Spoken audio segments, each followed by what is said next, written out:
नमस्कार दोस्तों, खबर है कंगना रनौत के उस रिएक्शन को लेकर जो ड्रग्स को लेकर उन्होंने दिया है। बहुत ही स्ट्रांगली उन्होंने कहा है कि किस तरीके से बॉलीवुड के कई बड़े नाम जो है वो अब चपेट में आ सकते हैं अगर प्रधानमंत्री नरेंद्र मोदी चाहे तो। क्या कुछ है पूरा मामला, जानते हैं हमारे जानकार से। जी हाँ, बताएं।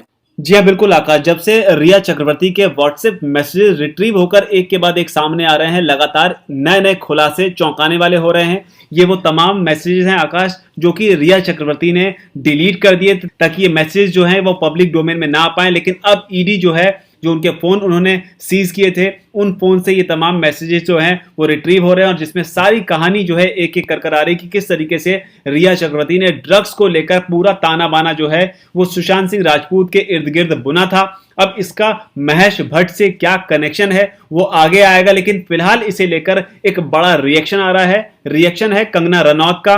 कंगना रनौत ने साफ तौर पर एक बार फिर बॉलीवुड को निशाने पर लेते हुए अंदर की बात बताई है। उन्होंने कहा है कि अगर नारकोटिक्स कंट्रोल ब्यूरो एनसीबी, यानी कि जिसकी जिम्मेदारी होती है देश में नार्को ड्रग्स से रिलेटेड जो भी समस्याएं होती हैं उसकी जांच करने की, एक तरीके से अगर कहें कि ड्रग्स की सीबीआई जो है वो अगर बॉलीवुड में घुसती है, कंगना रनौत बॉलीवुड को अपने ही अंदाज में बॉलीवुड कहती हैं। वो कहती हैं कि अगर एनसीबी बॉलीवुड में घुसती है तो कई सारे ए लिस्टर्स जो एक्टर्स हैं वो जेल में सलाखों के पीछे होंगे।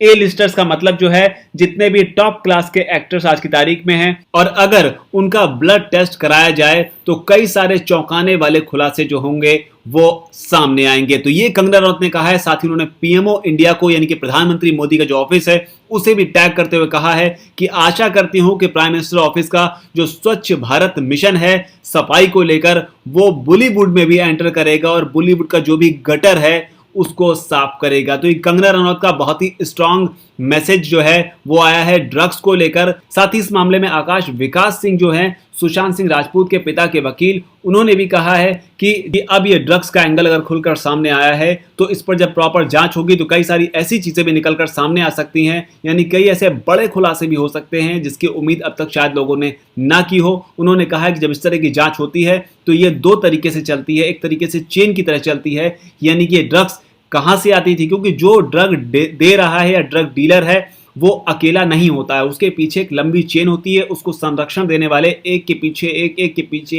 एक लंबी चेन होती है। तो ये ड्रग्स कहां से आ रही थी, कौन लोग इसमें इन्वॉल्व थे और उसके पीछे कौन लोग थे जो इनको संरक्षण दे रहे थे। उसके अलावा एक चेन ये भी चलती है, उसी चेन की आगे की बात होती है कि ये ड्रग्स आगे कहां कहां जा रही थी, यानी कौन कौन लोग इस ड्रग्स को कंज्यूम कर रहे थे।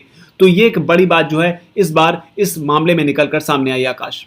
जी शुक्रिया। तो कुल मिलाकर बात यही हो रही है कि एक लंबी चैन हो सकती है, कई लोग इसके पीछे हो सकते हैं तो कई लोग इसके आगे हो सकते हैं। रिया क्या एक ड्रग डीलर है? क्योंकि जिस तरीके से एक सबसे महंगे लॉयर को वो हिंदुस्तान में अफोर्ड करी है, एक तरह से वो पैसा कहां से आ रहा है, इसे लेकर लगातार शेखर सुमन भी सवाल उठा चुके हैं। और रिया की जो कमाई है और जो प्रॉपर्टी है उसमें इतना भारी अंतर कैसे हो सकता है?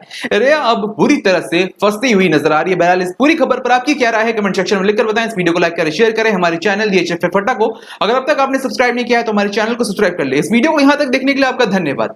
नमस्कार।